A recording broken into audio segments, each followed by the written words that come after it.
अस्सलामुअलैकुम दोस्तों, आज हम इस वीडियो में एक ख़ास इंग्लिश लफ्ज़ ब्लूम का मतलब समझेंगे। ब्लूम का उर्दू में मतलब है फूलना या खिलना। जब कोई चीज़ या फूल खिलता है और अपनी खूबसूरती को दिखाता है तो उसे हम कहते हैं Bloom.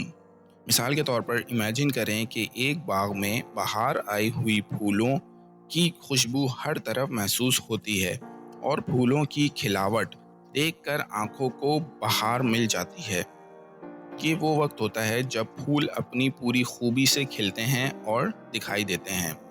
The roses in the garden began to bloom beautifully. बाग में गुलाब खिलने लगे बहुत खूबसूरती से। तो ब्लूम का मतलब है फूलना या खिलना, जैसे कि बाग के गुलाब फूलते हैं और अपनी खूबसूरती को दिखाते हैं। तो दोस्तों, उम्मीद है अब आपको ब्लूम का मतलब समझ में आ गया होगा। मिलते हैं नेक्स्ट वीडियो में। शुक्रिया।